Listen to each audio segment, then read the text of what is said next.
광야는 작은 바람에도 먼지가 일어납니다.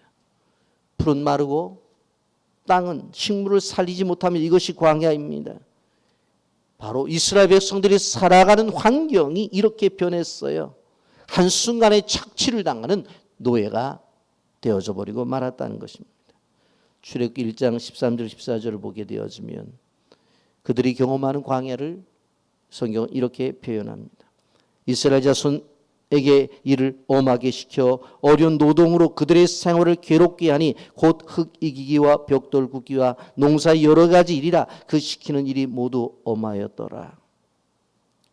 여러분, 이스라엘 백성들이 이제 요셉의 초청을 받아가지고 그 땅에 와서 70명이 시작해서 이제 무려 400년 동안을 살아가면서 200만 명 이상이 되어지는 풍요를 누렸는데 이제는 어떻게 되어져요? 그 땅에서 노동자로 더 노예로 그렇게 바뀌어진 것을 바라볼 수가 있습니다. 여러분, 이러한 고통과 이러한 괴로움이 찾아오게 되어질 때 우리가 잊어서는 안 되는 것이 무엇인가 하면 바로 광야의 삶을 살 수밖에 없다고 하는 것입니다. 여러분, 욥기서 23장 10절에 그렇게 말씀합니다. 그러나 내가 가는 길을 그가 아시나니 그가 나를 단련하신 후에는 내가 순금같이 되어 나오리라. 나를 단련하신 후에 내가 순금같이 되어진다고 하는 것입니다. 여러분, 그러므로 광야는 우리의 신앙을 단련하는 장소입니다. 그리고 이 광야를 지나게 되어지면 우리는 순금이 되어서 나온다고 하는 것입니다. 가난을 감당할 만한 존재로 우리가 성장과 성숙이 되어진다고 하는 것입니다. 넉넉히 세상을 이길 존재로 세워진다고 하는 것입니다. 여러분, 우리는 우리 인생의 삶 속에서 여러분 끊임없이 이러한 광야를 만날 수 있습니다. 여러분, 여름이 되면 수해를 맞이하는 경우들도 있고 요즘 우리는 코로나19라고 하는 이 어려움을 겪어내고 있습니다. 그렇기 때문에 우리의 인생의 삶 속에서 이러한 광야가 있다고 하는 것을 기억하면서 또 한 가지 우리가 생각해 볼 수 있는 것은 우리가 하나님의 일을 하는 이 사역 속에서도 먼지가 일 수가 있다라고 하는 것입니다. 먼지, 메마른 곳에 먼지가 있는 것입니다. 여러분, 하나님께서 이렇게 고통을 당하는 이스라엘 백성들 속에서 하나님이 구원 계획을 세우셨어요. 그 구원 계획 속에 중심적인 인물이 누구입니까? 모세라고 하는 인물입니다. 그런데 그 구원의 계획 속에 모세가 태어날 때 보세요. 출애굽기 1장 15절부터 17절에 보면 애굽 왕 히브리 산파 십부라라는 사람과 부라는 사람에게 말하 이르되 너희는 히브리 여인을 무의하여 해산을 도울 때 그 자리를 살펴서 아들이거든 그를 죽이고 딸이거든 살려두라. 그러나 산파들이 하나님을 두려워하여 애굽 왕의 명령을 어기고 남자 아기를 살린지라 그랬어. 산파들의 사역은 뭐예요? 아이를 건강하게 잘 받아서 그 아이가 바로 하나님의 축복 속에 세상에 나오게 하는 거예요. 그런데 바로 오늘 성경을 보면 바로 왕이 남자아이는 다 죽이라고 하는 거예요. 여러분, 평범한 여인이에요. 당시에 그냥 있는 직업이었어요. 그런데 그 여인이 일을 하게 되어질 때에 바로라고 하는 존재가 나타나서 바로 그들의 마음속에 메마른 바로 광야를, 그것으로 인해서 먼지가 일게 되어진 것을 바라볼 수가 있습니다.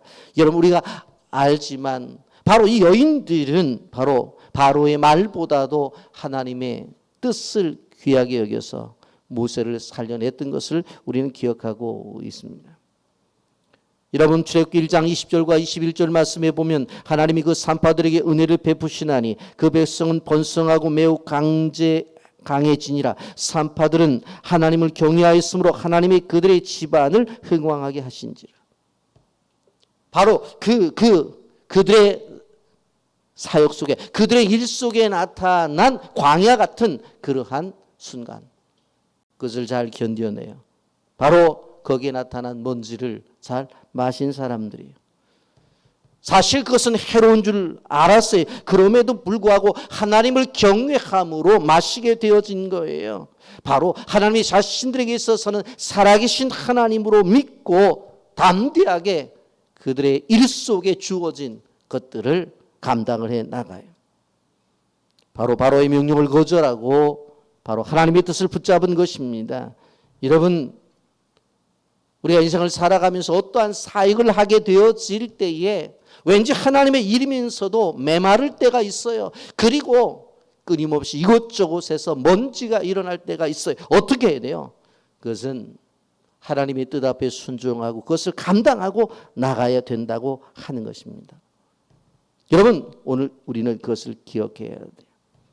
광야는 피해가야 될 것이 아니라, 현실과 타협하는 것이 아니라, 그 광야 속에서 어떤 사역 속에 어떤 어려움이 찾아오게 되어질 때에 하나님의 뜻을 구하면서 나가게 되어지면, 오늘 그 산파들은 하나님을 경외하였으므로 하나님이 그들의 집안을 흥왕하게 하신 것처럼 그들이 하나님의 뜻 앞에 순종하게 되어질 때에 그 사역을 마친 다음에 흥왕하게 되어지는 축복이 임할 수가 있다라고 하는 것입니다.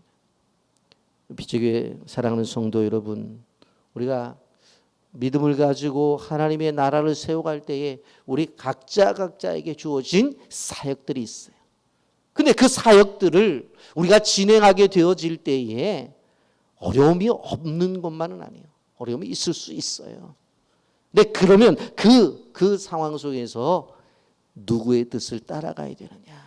그래서 하나님의 뜻을 따라가면 결국 그것은 자신의 축복이지만 뛰어넘어서 그들의 집안을 흥왕하게 하셨다.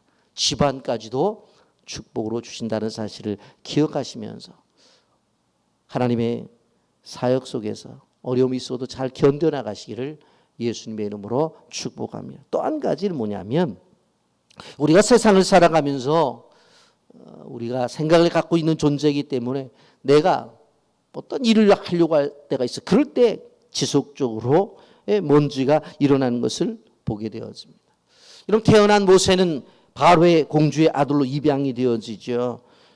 그런데 이제 그 아기가 자라면서 어떤 일들이 벌어지게 되어집니다. 먼저는 이제 바로의 공주의 아들로 들어가는 장면을 출애굽기 2장 10절에서 볼 수가 있는데, 그 아기가 자라매 바로의 딸에게로 데려가니 그가 그의 아들이 되니라. 그가 그의 이름을 모세라 하여 이르되 이는 내가 그를 물에서 건져내었습니다.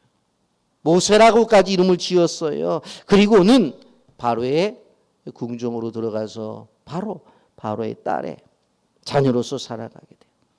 그때 하나님의 은혜가 궁중까지 흘러 들어가죠. 그래서 그 모세를 누가 키워요? 그의 어머니 요게벳이 키워요. 요게벳은 키울 때에 너는 히브리니야. 하나님이 너를 통해서 아마 구원하실 거야 라고 하면서 지속적으로 가르쳤을 거예요. 젖을 먹일 때도 밥을 먹일 때에도 이스라엘 민족의 지도자로서의 정체성을 상실하지 않도록 끊임없이 가르쳤을 거예요. 이제 모세가 장성을 했습니다. 그런데 그가 먼지를 일으켜요. 철저히 이스라엘 백성이라고 하는 정체성, 자기 신은 지도자라고 하는 정체성은 좋은데 어떻게 해요? 나가서 그만 싸우는 사람들을, 자기 동족을 좁다가 어떤 일이 벌어지게 되어집니까? 그만 한 대 쳤는데 애굽 사람이 죽어버리고 말아요. 여러분, 11절 12절 말씀 보십시오. 모세가 장성한 후에 한 번은 자기 형제들에게 나가서 그들이 고되게 노동하는 것을 보더니 어떤 애굽 사람이 한 히브리 사람 곧 자기 형제를 치는 것을 본지라. 좌우를 살펴 사람이 없음을 보고 그 애굽 사람을 쳐 죽여 모래 속에 감추느니라. 여러분, 자기 형제가 맞는 것을 보고 참을 수가 없었어요. 그래서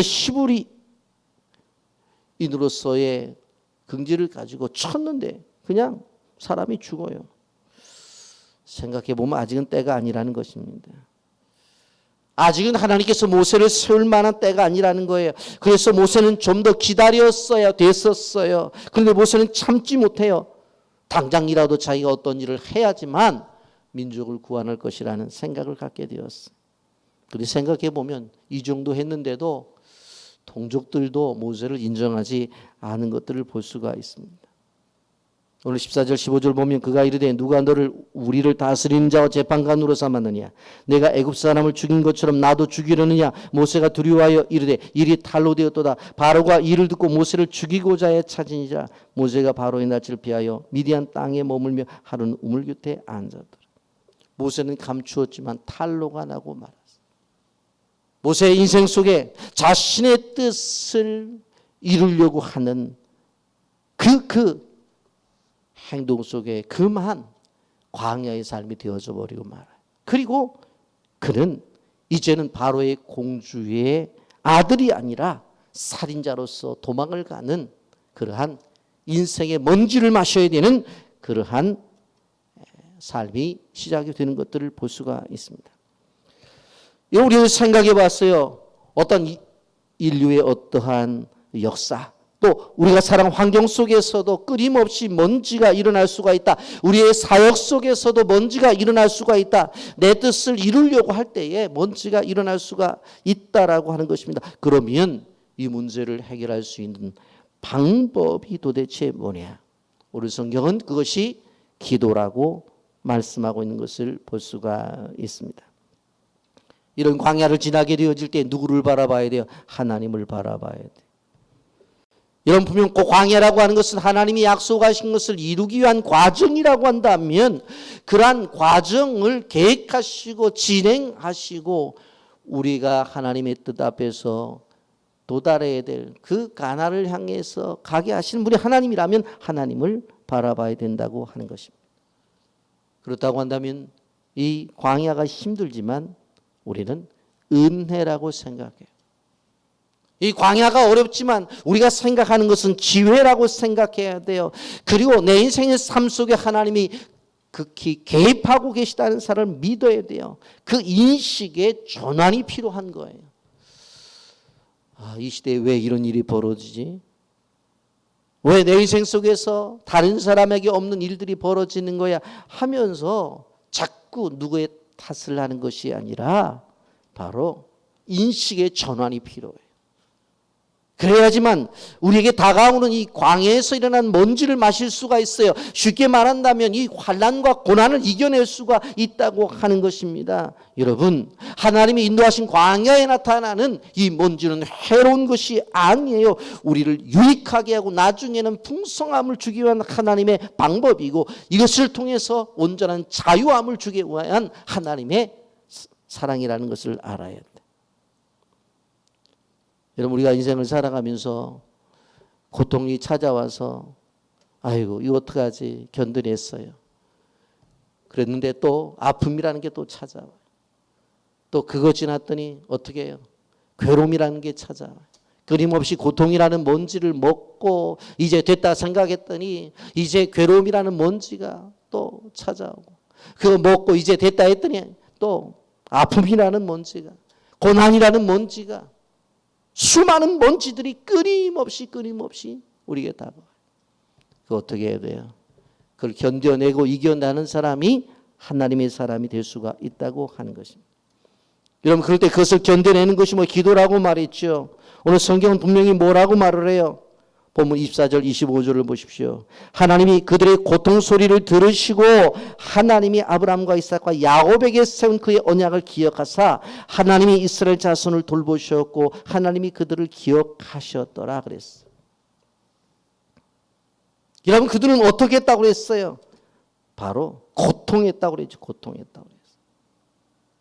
앞으로 가서 23절 보십시오. 여러 해 후에 애굽 왕은 죽었고 이스라엘 자손은 고된 노동으로 말미암아 탄식하며 부르짖으니 그 고된 노동으로 말미암아 부르짖는 소리가 하나님께 상달된지라. 너무 힘들었어요.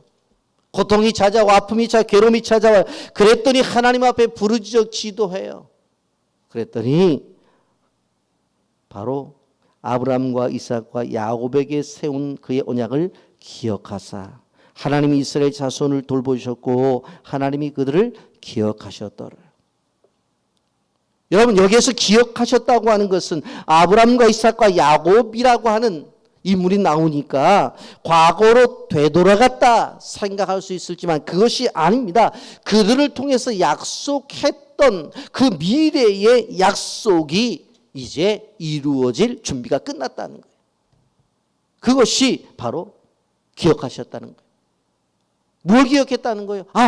이스라엘 백성들에게 하나님께서 가나안에 분명 그 젖과 꿀이 흐르는 땅의 주인공으로 약속하셨지.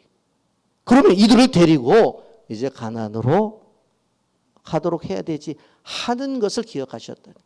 그러니까 하나님의 기억은 단순한 과거의 기억이 아니라 과거의 미래에 대한 약속을 기억하셔서 바로 일어나셔서 이스라엘 백성들로 하여금 일어나 가나안으로 가게끔 하시는 바로 실행할 준비가 되셨다라고 하는 것입니다.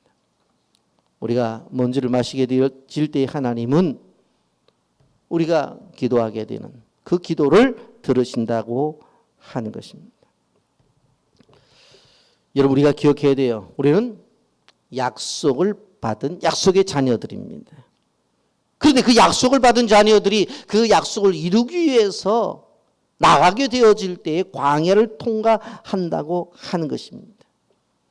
여러분 광야는 심판도 아니고 광야는 저주도 아닙니다. 그 속에서 끊임없이 일어나는 먼지도 우리가 생각해 볼 때 우리는 무너뜨리기 위한 것이 아니에요. 그것으로 하여금 우리의 믿음의 야성을 일으키도록 만드는 하나님의 방법이고 그리고 그 광야는 하나님을 바라보게 하는 땅이라고 하는 것을 우리는 기억해요. 그래서 이 광야를 통해서 하나님의 사랑을 끊임없이 받을 수 있다고 하는 것을 기억해야 되는 것입니다. 여러분 우리가 기억해야 돼요. 이스라엘 민족이 그들의 환경 속에서 바로를 통해 고난이 찾아왔다 할지라도 그 고난을 통해서 어떻게 되었다고 그랬어요? 바로 더 하나님의 축복 속에 가난을 바라보는 은혜가 있었고 산파들은 사역을 통해서 하나님의 뜻을 이룰 때에 집안이 흥하는 축복을 받았고 모세는 그가 이제 자기의 뜻을 일으키려고 했었을 때에 그가 고난이 찾아오죠. 그것을 통해서 이제 정작 광야 40년을 통해서 목자로서 지도자로서의 세움을 받고 모세가 80세가 되어서 이스라엘 민족의 지도자로서 세워 이스라엘 민족의 출애굽의 주인공이 되는 것들을 볼 수가 있습니다. 광야를 두려워하지 마십시오. 광야에 일어나는 수많은 고난, 걱정, 염려, 아픔이라는 먼지를 두려워하지 마십시오. 그것을 마시기를 바랍니다.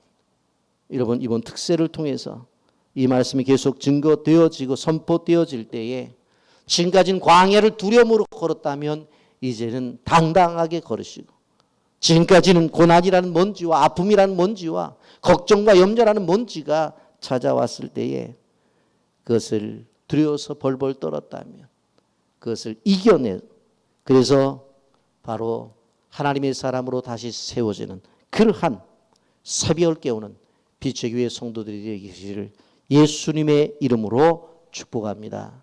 아멘.